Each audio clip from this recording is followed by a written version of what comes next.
Chapter 8. Further Applications of Integration. Section 8.1. Arc length.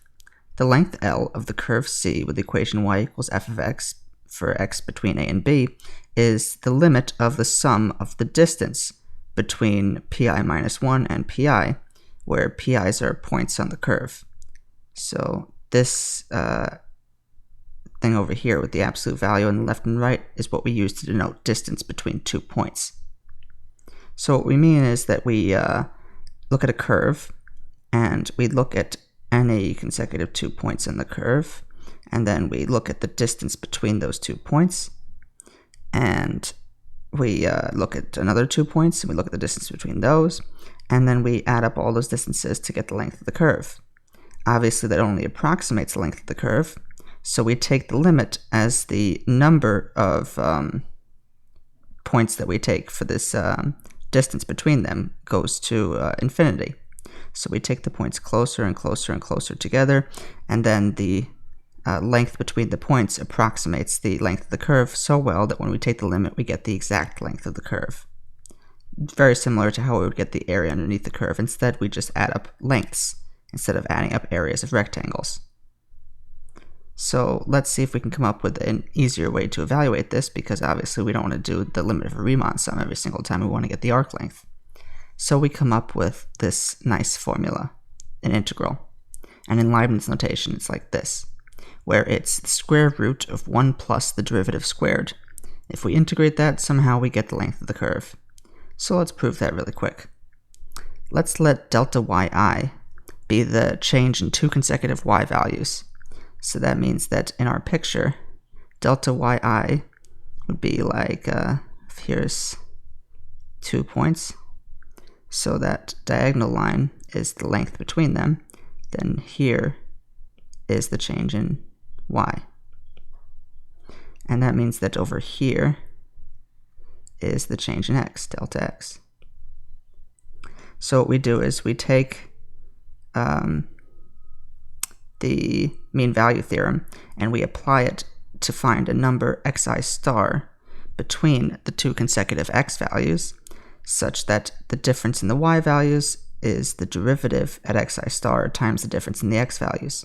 This is the same thing as saying f of b minus f of a is equal to f prime of c times b minus a, which is exactly what the mean value theorem says, except that we're being a little bit fancy here because our b and a are this xi and xi minus 1, and therefore f of b and f of a are f of xi and f of xi minus 1.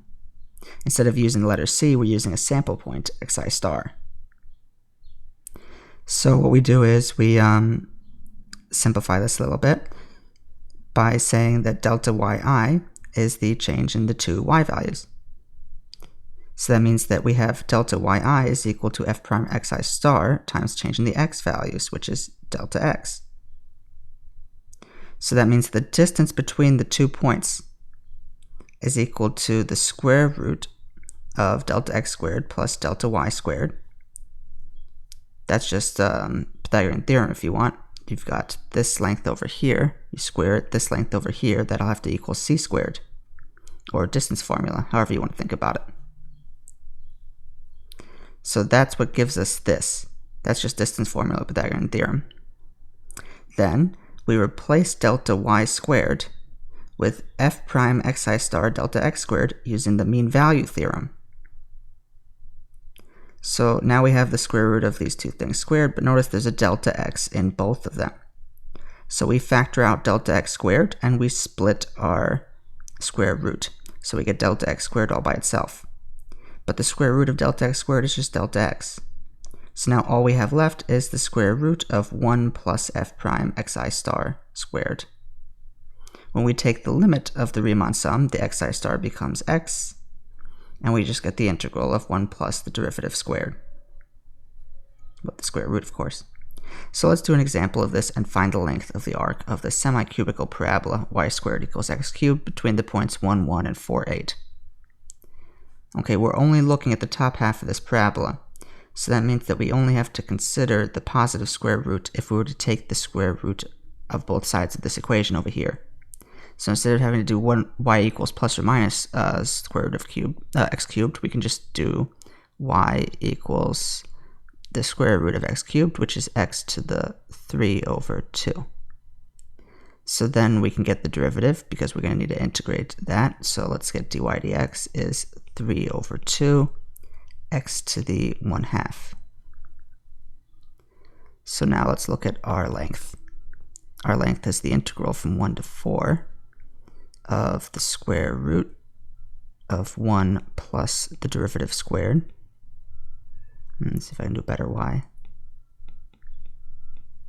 So 1 plus dy dx squared, and that's going to be the integral from 1 to 4 of the square root of 1 plus 9 over 4 x. Because when we take 3 over 2 and we square it, we get 9 over 4, and then x to the half squared is just x. Okay, this looks like a good candidate for u substitution. How about we let u equal 1 plus 9 over 4 x. Then du is equal to just 9 over 4 dx. We also have to change our limits though, because this is a definite integral, so at x equals 1, that's 1 plus 9 over 4, so that's 13 over 4 for u. And then at x equals 4, well, 4 times 9 over 4 cancels, so we just get that u equals 10. So now let's look at our length. Our length is going to be 4/9. We can just pull it out, times the integral of from 13 over 4 to 10 of square root of u du.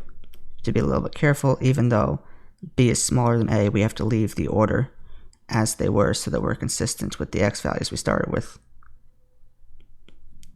So we have 4/9 times 2/3 u to the 3 over 2, evaluated from 13 over 4, 10, which is equal to 8 over 27 times 10 to the 3 over 2 minus 13 over 4 to the 3 over 2.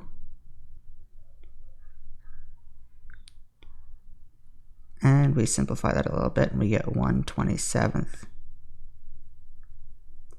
times 80 radical 10 minus 13 radical 13.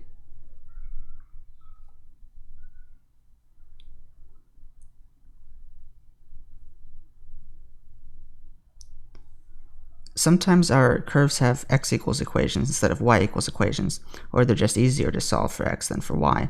So in that case, we have pretty much the exact same formula.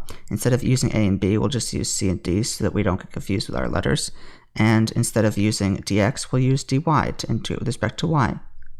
Then we look at the derivative of a function in terms of y, so it's g prime of y, otherwise known as dx dy, instead of dy dx.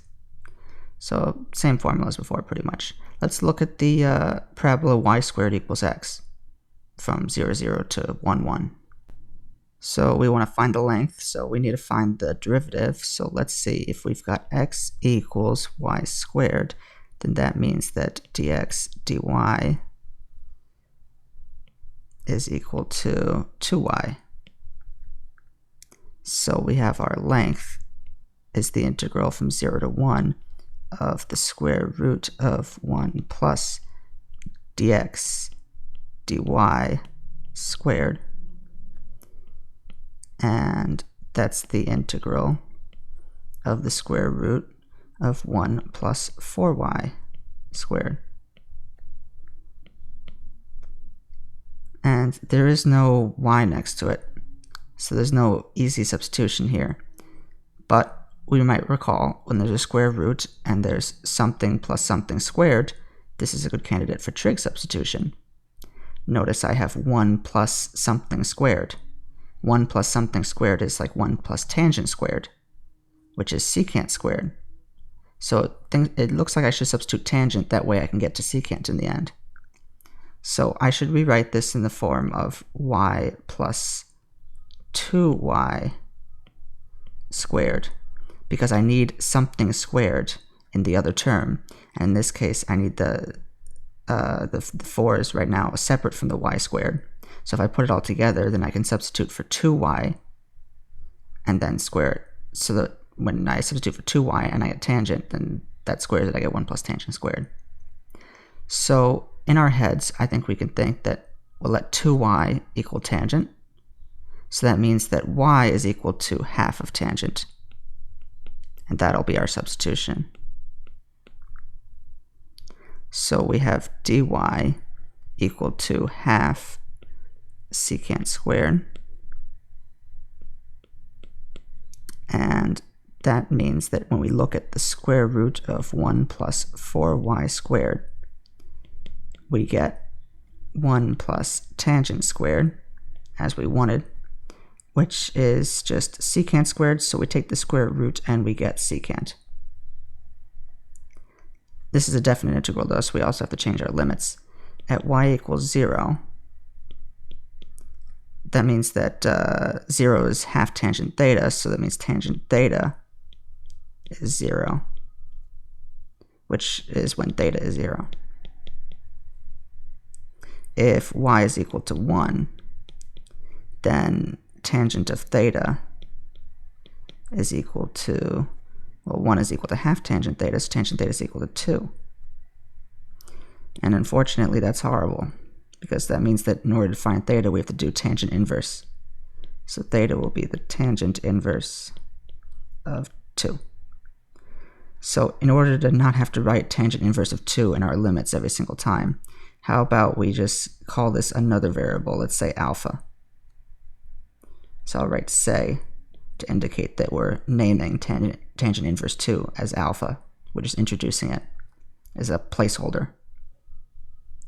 So that means that our length becomes the integral from 0 to alpha of secant theta times 1/2 secant squared theta d theta, because we throw in our new thing for dy and we throw in our new thing for the square root. So we get 1/2 times the integral from 0 to alpha of secant cubed.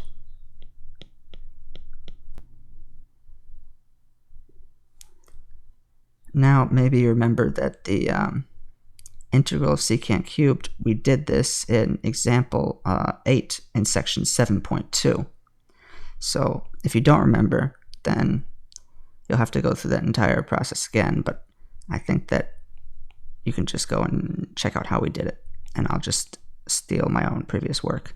So this is 1/2 times 1/2 of secant theta tangent theta plus the natural log of secant plus tangent, because the natural log of secant plus tangent is the integral of secant, and we evaluate this from 0 to alpha. I actually don't like that bar.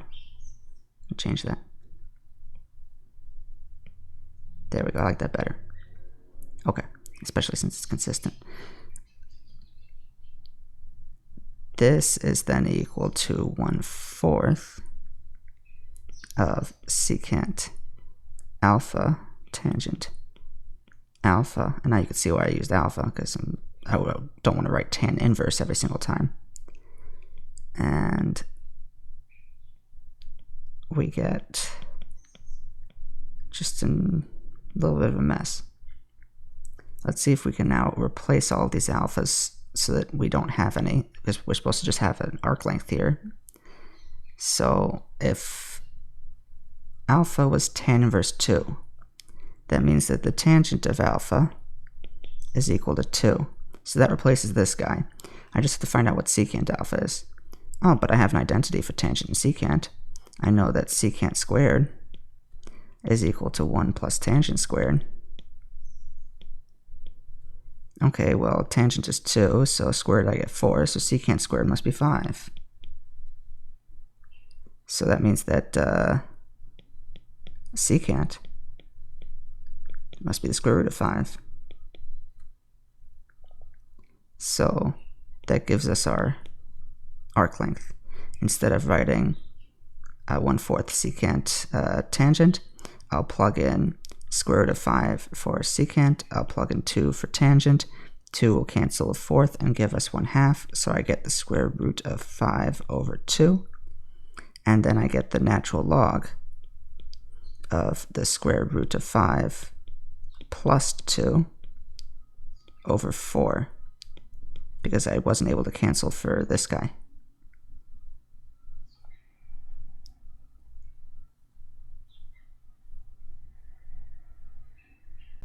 Let's set up an integral for the length of the arc of the hyperbola xy equals 1 from the point 1, 1 to the point 2 half. So y is equal to 1 over x. dy dx is equal to minus 1 over x squared. So that means that our length is equal to the integral from 1 to 2 of the square root of 1 plus dy dx squared, which is the integral from 1 to 2 of the square root of 1 plus 1 over x to the fourth. And if we want, we can rewrite this as the integral from 1 to 2 of the square root of x to the fourth plus 1 over x squared. But it's a little bit fruitless because this is not possible to integrate in terms of elementary functions. It is integrable because it's continuous. However, we can't evaluate the integral ourselves, which is why we're going to use Simpson's rule to estimate it. So let's say a equals 1 and b equals 2, because we're going from 1 to 2. We're going to choose n equals 10 because they told us to. So delta x is b minus a, 2 minus 1, divided by 10, so delta x is 0.1. And we'll take f of x equal to the square root of 1 plus 1 over x to the fourth, because that way we only have to plug in x once. So we get the length is equal to the integral from 1 to 2 of the square root of 1 plus 1 over x to the fourth. So that's approximately delta x divided by 3 for Simpson's rule. And then it's times f of 1 for our starting point, a equals 1. And then we move over delta x, so the next one will be 1.1. But Simpson's rule, the coefficients follow the pattern 4, 2, 4, 2, 4, 2 all the way to the end. So that means that our next one is 4 times f of 1.1 plus 2 times f of 1.2 plus 4 times f of 1.3, and so on until we get to 2 times f of 1.8 plus 4 times f of 1.9 plus f of 2, our last point. And then we can calculate that this is approximately 1.1321.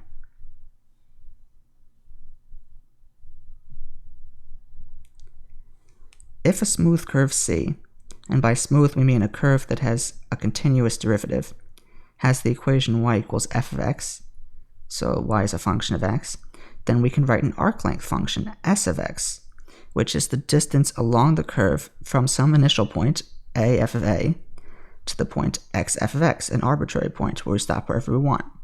It's called the arc length function and is given by s of x equals the integral from a to x of the square root of 1 plus f prime t squared dt. So what we're doing in this case is we replace b with a variable. Before a and b were constant limits, but now we have a function where we plug in the x value, and that's the limit b, so we stop wherever we like. And then we'll have the arc length from our initial point to wherever we stopped. Notice we use t instead of x inside of the integral because we need a separate variable at that point. We don't want to get confused and use the same one. But when we do the integral, the t will end up evaluated at x, so it'll disappear and just leave us with a function of x. So let's do an example of that. Let's find the arc length function for the curve x squared minus 1/8 ln x, taking 1, 1 as the starting point. So we have f of x equal to x squared minus 1/8 ln x. We'll have to take the derivative in order to get to 1 plus the derivative squared. So the derivative is 2x minus 1 over 8x.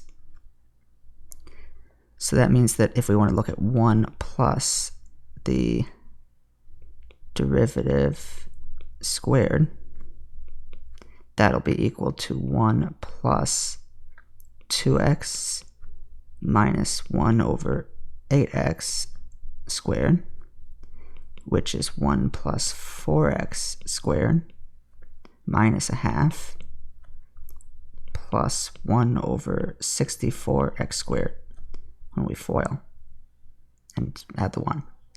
So that becomes 4x squared plus 1/2 plus 1 over 64x squared, which is equal to 2x plus 1 over 8x squared, if you want to factor it again. So we expand, and then we add the 1, and then we factor again. That way we can take the square root of that pretty easily, because the square root of 1 plus the derivative squared is now equal to just 2x plus 1 over 8x.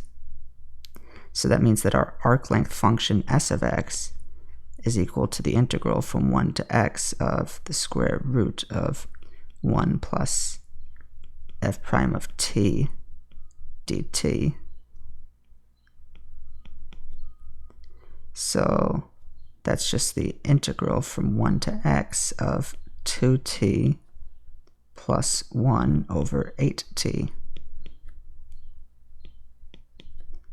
So that's t squared plus 1 over 8 ln t when we do our antiderivative and we evaluate it from 1 to x. So doing that evaluation, plugging in x and then plugging in 1, we get x squared plus 1 over 8 ln x, and then minus 1 squared plus 1 over 8 ln 1, but that's 0, so we just have the minus 1. So that's our arc length function. So just to use it for the heck of it, what this means is that, let's say we want to know how long the curve is from the point 1, 1, because that was the starting point. We can't change it because that's what our function is starting. It's based on from 1, 1. And let's say we just want to go up to an x value of 3. That's some y value f of 3. So that means we're looking at the arc length function with 3 plugged in. That'll tell us how long it is from 1, 1 to 3 f3. So that's 3 squared plus 1 over 8 ln 3 minus 1, which is 8 plus ln 3 over 8, which is about 8.1373. So the curve is 8.1373 units approximately from 1, 1 to 3 f3.